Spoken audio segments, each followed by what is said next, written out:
My name's Emily Patterson, a 20-year-old woman from Boston and a former college student. As far as I could remember, I've always wanted to be a nurse. Even at a young age, I knew that dedicating myself to my education would get me to where I wanted to be. And I did just that. I managed to earn a scholarship and a free ride to any college of my choosing. Ever since I started college, I've been having a rough time finding a normal, healthy relationship. Every dude at my school is your stereotypical frat boy douchebag. All of them seem to be concerned about two things: partying and sex.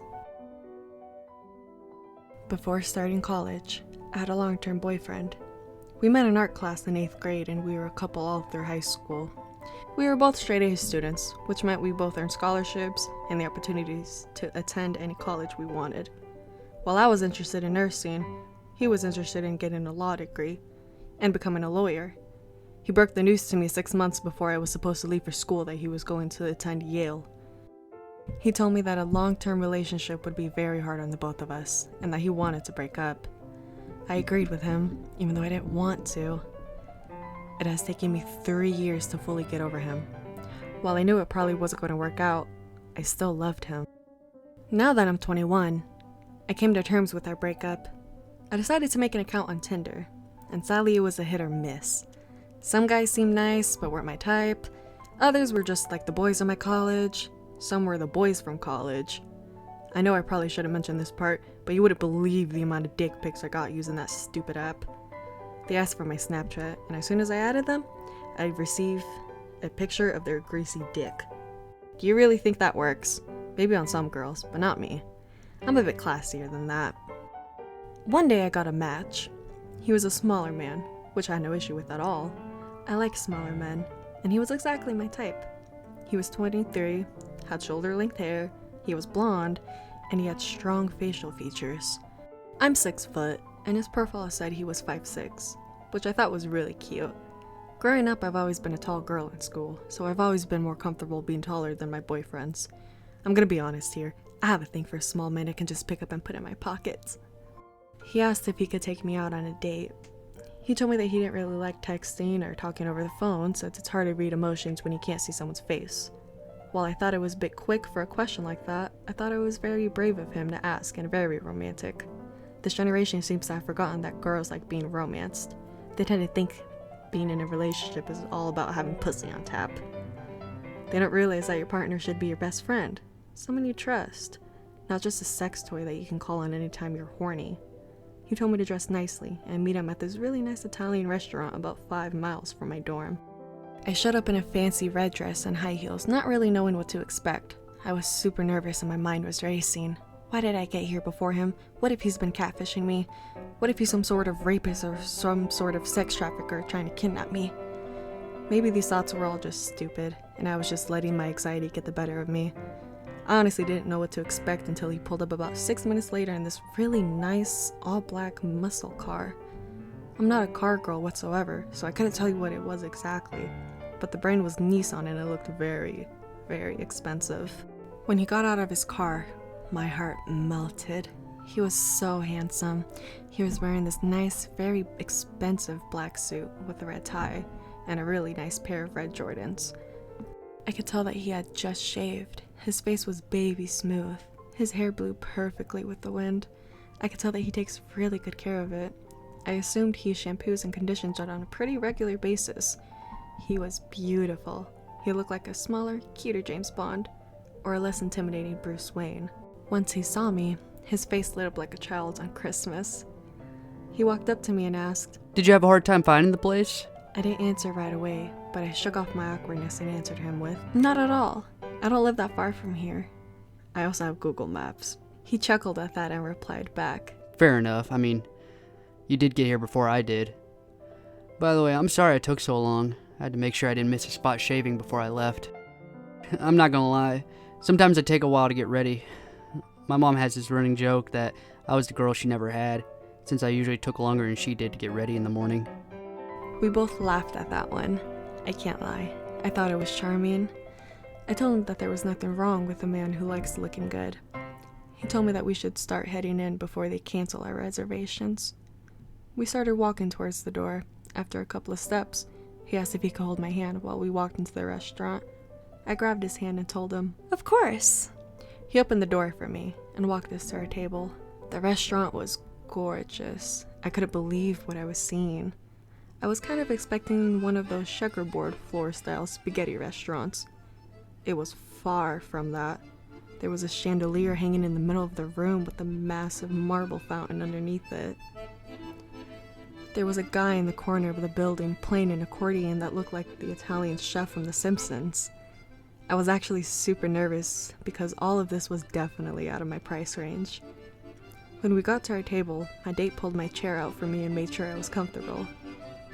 He was such a sweet, genuine person. He told me about his life growing up and told me about his family. He was an only child and his parents tried many times to have him, only to have him a bit later on in life. I felt so comfortable around him, but I had to ask the question, "What do you do for a living?"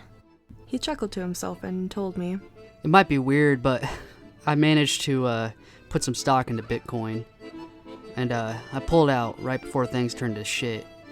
I managed to come out with a significant amount of money that I then invested into the stock market.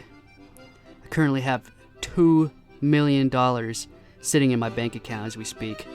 I was shocked. I honestly wasn't expecting that answer. I figured he was some sort of trust fund baby or that he inherited a lot of money after his relative died or something. I wasn't expecting him to be one of those Bitcoin farmers, or whatever they're called, let alone a stock investor type. I just thought all that stuff was just internet memes and stuff chronic internet losers would be into. He followed up with, That being said, though, I do actually have a normal job. I don't expect the stock market to keep me financially stable forever. I also work as a photographer. I mostly shoot weddings, band photos, and promotional images, but, it still makes me a decent living. He proceeded to ask me what I did for a living. I felt so insignificant telling him that I was a straight-A college student using government money to fund my schooling. It felt weird. I figured I was going to be the most successful one out of the both of us. He told me that he thought it was cool that I was going to school to be a nurse, and told me that it was really cool that I was so dedicated to my education. He told me that he was planning to go to college before the Bitcoin thing took off. After about an hour and a half of us talking, we got the bill. I offered to pay for my half, but he wouldn't have it. Don't be silly, I have money. I'm not gonna have my college student date waste what little money she has on this expensive Italian restaurant. Plus, I think you shit bricks knowing how much the bill is. The food was amazing, but there's no way chicken Alfredo, spaghetti and meatballs, and a bottle of wine could cost us an arm and a leg. Ready to shit a brick? Alright, after everything, we're looking at about $349.74. I couldn't believe it. How the fuck did we manage that? Did we have to pay $1 for every minute we're here? Oh my god. I accidentally blurted out a little too loudly. Why is it so expensive? He laughed. It was the wine, sweetie. I'm not much of a wine drinker, at all. I couldn't even tell you why it's so expensive. I just got it because it was the most expensive bottle they had. I bought it mostly because I like you a lot, and I thought it would be romantic if we shared a bottle. I usually don't have sex on the first date, but I couldn't help myself. After hearing that he just bought the most expensive wine there just to be romantic, I was all his. Let's just say, after hearing that, the restaurant was gonna have to grab a mop and soak up the mess this man left me in. After he paid the bill, we got up and made our way back to the parking lot. I asked him if he wanted to go back to my dorm, but he told me that his place was much bigger and way more intimate. Honestly, at this point, I would have fucked him in his car if he suggested it. He gave me his address and told me to meet him there. We got in our cars and immediately made our way over to his place. When I pulled up to his house, I was awestruck. It was a 3-story house with a massive driveway surrounded by trees. As I made my way up this huge driveway, all I could think was, damn, he wasn't lying about having money. When I finally pulled up in front of his house, he was standing in the doorway waiting for me. Well, what do you think? He asked with his arms spread wide open. I responded back, "It's really impressive. You own all of this?" Of course I do. This was the first thing I bought. He escorted me into his house and showed me around before leading me to his bedroom. I couldn't help myself. I jumped right into his arms, and we immediately started having sex. It was magical. I never thought I'd find someone better than my ex, but he proved me wrong. He was so loving and so gentle. I couldn't believe someone could make me feel as special as he did. I don't even think I feel comfortable saying what all he did to me, but let's just say we had to take the sheets off the bed when we were done. After 2 hours of the best sex I've ever had, he asked me if we could cuddle the rest of the night. After the night he gave me, I would have said yes to anything. He told me to sit up, which I thought was weird at first, but I did. He proceeded to slip behind me, wrap his legs around my stomach. It felt so romantic at first until he wrapped his arms around my neck. I didn't know what to think at first. He had me in a chokehold like something you'd see in UFC or WWE. He wasn't choking me or anything, so I wasn't really worried for my life. But it was definitely something I wasn't expecting. I asked him, "Are you worried that I'm gonna crush you?" Of course not. Just relax and lay on me. I'll be alright. He explained. After a while, I honestly found it sweet. He was like my little backpack. Before we both passed out, he gave me a massive kiss on the back of my head and gave me the warmest squeeze I've ever received. It didn't take long before we both fell asleep. I mean, it was easy after the night we had. We woke up the next day in the same position we fell asleep in. I looked at his alarm clock, and it said it was 10 a.m. I asked him if he could let me go since I had class at 2. I needed to go back to my dorm to shower and get ready. He responded back in a gleeful tone. No. I responded back, "No. What do you mean?" He laughed this wickedly evil laugh. Because you're mine? You're mine. And I refuse to let you go. No matter what you do, I'll never let go. I've chosen you. I couldn't believe what I was hearing. I started freaking out and asking him what he meant by that. You could try to break out of my grasp all you want, but at this point, it's impossible. His laugh was haunting. It was like something from a horror movie. I tried biting his wrist, but I couldn't manage to slip my head from underneath his arm. I tried elbowing him in his ribs, but he didn't move. He didn't even groan. It was like he couldn't feel pain. I rolled around until I was on my hands and knees. He didn't weigh a whole lot, but he weighed enough to where it was a massive struggle to move. I crawled over to his dresser and used it to help pull myself up. Now that you're up, what do you plan on doing? He asked in a cocky tone of voice. I told him that I was going to the police station and I was going to have them arrest his ass. He laughed in my ear and explained, I'm afraid you won't be able to do that. See, I don't think you realize what position you're in. If you do anything, and I mean anything, that I'm not comfortable with, I can easily snap your neck like a twig. I couldn't believe what I was hearing. He was laughing that awful laugh and whispered in my ear, I'll squeeze, and I'll squeeze, and I'll squeeze, until that cute little neck of yours snaps in half. And then we'll live happily ever after, for eternity as lovers.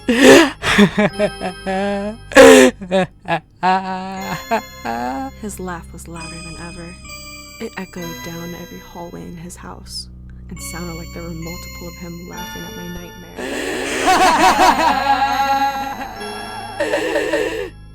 As quickly as I could, I shambled my way out of his room and made my way to his massive staircase.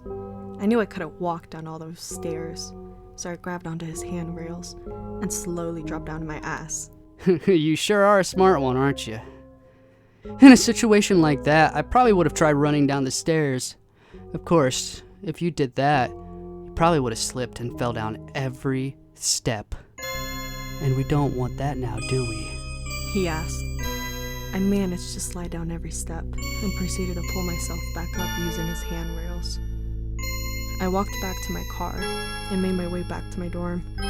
It was really hard driving with this small man latched onto my back. I had to push my seat back as far as I could go, which made reaching the pedals very hard. The entire trip there, he kept laughing and telling me all these things we were gonna do now that we're together. We can go camping, we can go on a picnic. Hell, I have enough money. Why don't I fly us out to Paris? Wouldn't that be romantic? I tried drowning him out, but it was impossible. He kept talking and talking and talking. I figured if I didn't respond back, he'd eventually run out of things to say. But he wouldn't stop. I turned on my radio and tried drowning him out with my music. He scoffed at me. Olivia Rodrigo. Disgusting. You actually listen to that vapid horse shit? Listen here, you dumb cunt. Turn that shit off right now, or I'll begin squeezing. I couldn't help myself. I had to call his bluff. Go for it. I fucking dare you. That was a terrible mistake. He began squeezing the life out of me.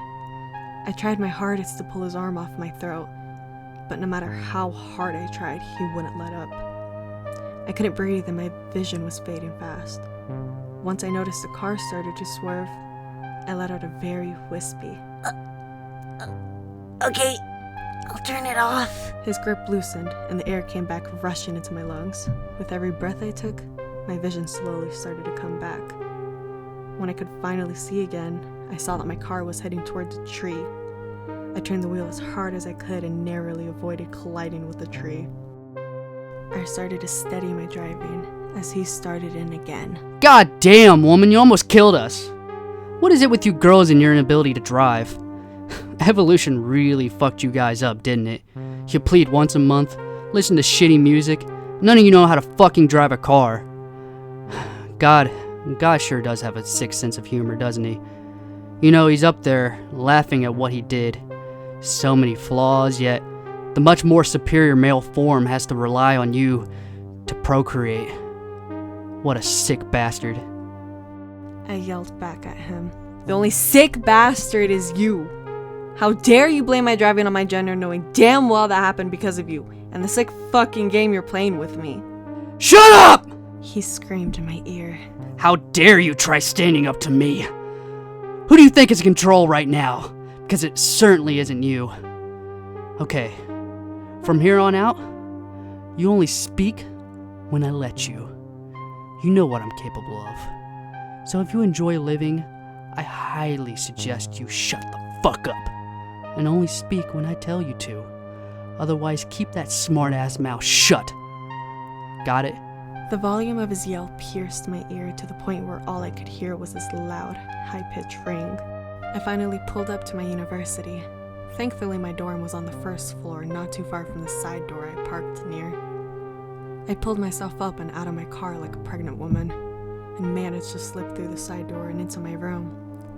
Honestly, the best way to describe how I was moving was like a pregnant woman, except my baby was 5 feet tall, weighed over 100 pounds, and lived on my back.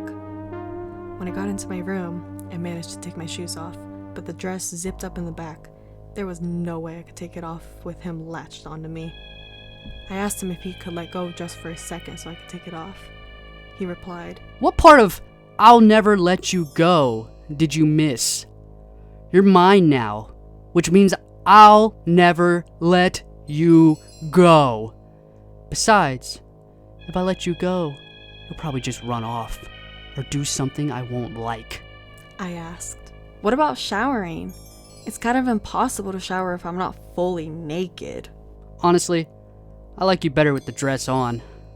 The dress hides that your tits aren't exactly amazing. Plus your back acne is disgusting. You're just gonna have to shower with it on. I couldn't believe what I was hearing. This man that I thought was a beautiful, kind, gentle soul is now degrading me, picking at all of my flaws and my insecurities. I couldn't believe it, but I also couldn't just give up on life. I had to get ready for class. I jumped into the shower and began doing the best I could to clean myself off. While I was washing myself, he kept pressing me. I can't believe how thin your hair is when it's wet. I'm seeing bald spots everywhere. It's really disgusting, I'm not gonna lie. Maybe I can pay for you to get some hair treatments. I like my women with thick hair. And not this seaweed look that you have. Once my shower was done, my dress was soaked. I tried my best to dry it off, but sadly the best I could do was wrap some towel around it and hope it air dried before class. The only thing I could hope for was that maybe someone in my class would see this and help me out. I wasn't sure how they would, but at this point, the only thing I could hope for was that maybe someone in my class would see this and help me out. I wasn't sure how they could, but at this point, I felt like the only thing I could count on was a miracle. Once I stepped out of my dorm room, he whispered in my ear, If you tell anybody that you're not comfortable with this, I'll kill you on the spot. If anybody asks about us, tell them that this is a kink. Got it? I nodded my head. As soon as I stepped into class, I could feel every eye in the room lock onto me, and they were staring in disgust. I felt so embarrassed, but I could tell he felt some form of pride. While I couldn't see his face, I could tell he was smiling. I felt like the kid who pissed his pants in class, but couldn't go home. I felt utterly humiliated. After sitting down, some of my classmates came up to me and asked what was going on. I told them that this was just a kink me and my boyfriend had. He chimed in with, And if you girls have a problem with it, you can mind your own business. We don't need to explain our love to you. They all visibly showed disgust towards us and proceeded to turn around and walk away. I felt like a freak. I felt like a weirdo. I felt gross. I regretted even showing up. When my professor came in, his gaze locked directly onto us. The shock on his face told the whole story. Before I start today's lesson, I have to make something very clear. Some of you seem to have forgotten. I have a strict set of rules in my classroom. He walked right up to me, singling me out specifically. Emily. Right then, I knew I was in trouble. Emily, out of everybody in here, I would have thought that you'd be the last person to break one of my rules. I tried cutting him off in hopes to defend myself. Professor, No. He cuts me off before I could even make my point. No, I'm sorry, but you're not going to interrupt me. I have a very strict no visitors policy. His eyes immediately shifted off of me and onto the man latched onto my back. Please, enlighten me. Why are you here? He asked with a stern look on his face. This man responded back. I'm here to support my girlfriend. You know how stressful school is, don't you? She told me she needed me for emotional support, so I decided to join her today. My professor did not seem amused whatsoever. He proclaims, So you decided to disrupt my class, cause a huge scene, and hurt my students' educations? Be honest with me. What is this about? One of the other students told me that this was some sort of sexual adventure deal. But you're telling me this is for emotional support? Be honest with me. What is this about? After my professor asked him this, I began to hear seething in my ear. He was growling to himself like a dog trying to protect a piece of meat. He began screaming at the top of his lungs. You old piece of fucking shit! How dare you single me and my girlfriend out? How dare you question our love? Just because you're sad, pathetic, old, ugly ass can't find a love as beautiful, as passionate, and as pure as ours doesn't give you a right to come up to us and attempt to embarrass. I cut him off immediately. I'm sorry. I'll go. I'm so sorry for bothering everybody. I pulled myself up from my desk and left the room as fast as I could. I couldn't afford to let this piece of shit ruin my chances at achieving my dreams. As I was walking back to my dorm, I could hear him giggling to himself. Man, that was a drag. Your professor sounds like a pathetic loser. I bet he's never seen a pussy in his life. Don't worry about him, babe. You honestly don't have to worry about this place anymore. I'm a millionaire. I can give you anything you want. Think about it, babe. You don't have to work another day in your life. You can drop out today and be my trophy wife. You can cook for me, clean for me, feed me, help me with my stock exchanges. Who cares about nursing anyways? It's such a waste of a degree. So many girls want to be a nurse thinking that they have an easy, high-paying job that doesn't require much work. They ignorantly drink and fuck their way through college, but once they're out, they have their dream job. They're forced to wake up at 3 a.m. just to help shove a catheter up some 60-year-old cancer victim's cunt. That's not a life I'd want my wife to suffer through. I ignored him the entire trip back to my dorm. It's easy to say nothing at this point. Once I walked through my front door, I grabbed my phone and I started ordering McDonald's on DoorDash. I was trying my best to relax and hope to forget about today. Maybe eating will help me fall asleep, and maybe waking up will help me escape this nightmare. As I was ordering my food, he started in again. McDonald's. Disgusting. I won't have it. You're not ordering this. I'm not letting you turn into a fat cow. My wife will never be a gross, overweight, repulsive pig. You're already fatter than I remembered you being, so I'll be damned if I let you order that slop. I finally snapped. I couldn't handle it anymore. I started yelling at the top of my lungs. Shut the hell up. Shut the hell up. The only disgusting pig is you, you spoiled fuck. If I knew you were like this, I would have never fucked you. You're a misogynistic, sniffing little piece of shit. I will never marry you if my life fucking depended on it. You shit on the idea of me helping cancer victims, but you don't seem to realize you're the cancer. Let me go, you motherfucker. I never want to see you again. I don't care if I live anymore. Please fucking kill me. Death is better than spending one more second with you latched onto me.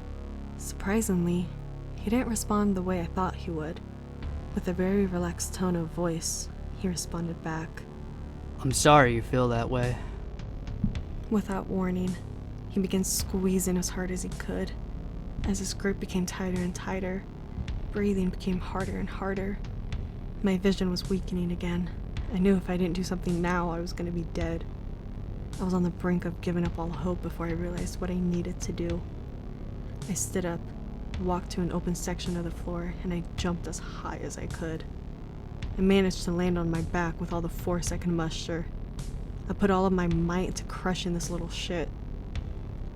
I hoped that I could squish him to death using my body weight. While I didn't kill him, I did severely knock him out. His head smacked the ground so hard that it sounded like a bowling ball hitting the hardwood floor. As the air returned to my lungs, I could hear his death snore. It was a horrible sound to hear right next to me. I managed to pull myself up again and crawled onto the counter in my kitchen. I knew that I needed to do something before I could be free. I used the cabinets above my counter to pull myself up, and I stood as tall as I could. I jumped off the kitchen counter with the same amount of force as I did the first time. I smacked the ground with so much velocity that it knocked all the wind out of me. I immediately started crying in pain, gasping for air. Even though I was in severe pain, I felt relieved knowing that I couldn't hear him groaning anymore. I rolled over onto my hands and knees and was terrified to realize that he was still wrapped around me. Even though I could feel that his neck was limp and I couldn't feel him breathing, I could tell that he was dead. There was a massive pool of blood flooding from the back of his head that rained down onto the back of my head. It poured down into my hair like a waterfall. It left a massive puddle of blood on the floor, which made it really hard for me to get up. Once I managed to slip and slide my way back up onto my feet, I went into the bathroom to see what I'd done. I looked in the mirror and I couldn't believe what I saw.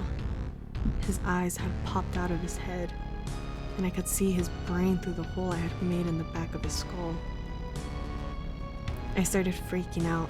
I didn't know what to do. How was I going to explain this to the police, or the hospital, or even to the dorm? Even if I managed to get him off of me, I knew my time in college was over. I left the bathroom with tears in my eyes. I had to go to the hospital. I had to find a way to get this monster off of me. While I was walking back into the living room, I saw one of his eyes sitting next to my TV. I began to gag. I really wasn't expecting to find his eye so easily, nor was I expecting it to look so grotesque. I shielded my eyes and made my way towards the door. I grabbed onto the door handle and proceeded to vomit all over my floor.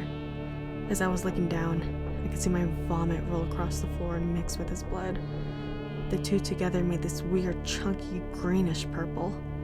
I felt like puking again, but held it back and managed to open the door and make my way to my car. I didn't expect walking to be any harder than it already was, but it was almost impossible moving with over 100 pounds of dead weight across my shoulders. When I made it to my car, I drove to the nearest hospital I could find on Google Maps. It was 30 minutes away, which was the longest drive of my life. I cried the whole way there. It was definitely a mixed feeling of emotions. I started crying traumatic tears knowing that I killed someone and that my life was surely over. But then I started crying knowing that I managed to end my nightmare. Once I made it to the hospital, I pulled myself out of my car and immediately stepped through the front door. The receptionist freaked out as soon as she saw me and called in for a wheelchair. I was rushed into her room and questioned about what happened. I explained everything, but they didn't believe me at first. The doctor tried with all of his might to remove my ex-lover's hand away from my head, but it didn't budge. He called in a group of nurses to help him, but even with their combined effort, nothing worked. He claimed that it had to be rigor mortis keeping him attached to me. There was no way he should be this hard to pry off. The doctor walked out of the room for what felt like 30 minutes before coming back with a crowbar. He tried slipping it in between his hand and my forehead, but he was holding on so tight that it couldn't fit. The doctor proceeded to grab his flashlight and begin studying me. After about 10 minutes of him running his flashlight up and down my body, I started crying. I couldn't help myself. My emotions got the better of me. I began begging him to just cut him off. The doctor informed me that he didn't think that was possible. I asked why, and he told me something that shook me to my core. I'm sorry, Emily, but removing him will kill you. His arms are wrapped around your jugular. Once we cut that area, you'll lose all ability to breathe, causing you to die almost instantly. Not only that, but if we peel him off your back, it will also peel off all the skin, leaving all of your vital organs exposed. There would be no way to reattach all the skin at that point. I'm sorry to tell you this, but you and your former lovers now share the same body. Almost like you've become Siamese twins. It took me a minute to process what he had just told me, but when it did, I started screaming. I broke down in a massive panic attack. I couldn't believe what I was hearing. I lost all will to live and rushed to the nearest knife I could find. I started sawing away at his arm as fast as I could, not caring about what it did to me. Sawing at his skin was like sawing at a rock. No matter how hard or fast I cut it, it didn't seem to matter. After a couple of seconds of sawing away at his flesh, the knife split in half in my hands and fell onto the floor. I dropped to my knees in defeat after seeing that blade bounce onto the ground. A nurse came running into the room with a syringe and handed it off to the doctor. He then injected me with what I assumed was midazolam, a drug used to knock patients out for surgery. After a few minutes of sitting on the floor, I passed out. Hours later, I woke up in a hospital bed with the doctor staring at me. I didn't know where I was until I saw the doctor standing next to my bed. I told him that I had the craziest nightmare of my life, but sadly, the doctor told me, Miss Patterson, I hate to inform you, but it wasn't a nightmare. You still have a man attached to your back. We tried our best to stitch up his head, but we couldn't. As you've probably come to realize, due to his skin being so strong, all of our needles couldn't penetrate it. We obviously couldn't send you home with a dying corpse, so we attempted to remove his organs. After 5 attempts, we had to give up. Every tool we used snapped as soon as we touched him. The best we could do was remove his brain from the hole in the back of his head and suck out all the blood from his skull. I'm sorry, Emily. There's nothing more we can do. I replied back, please let me call my mom. I really need her. We already called your school, and they gave us your mom's number. We called her and she's on her way to pick you up. Please, relax.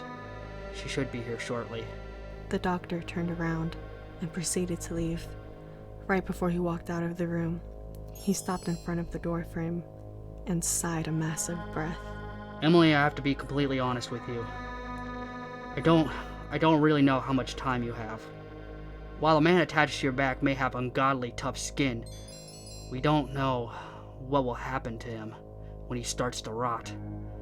If he's human like the rest of us, just like a Siamese twin, your half of the body will begin to shut down, and at that point, you will die. After the doctor told me this, he apologized and broke down into tears. I could hear him screaming from across the hallway. I can't, I just can't.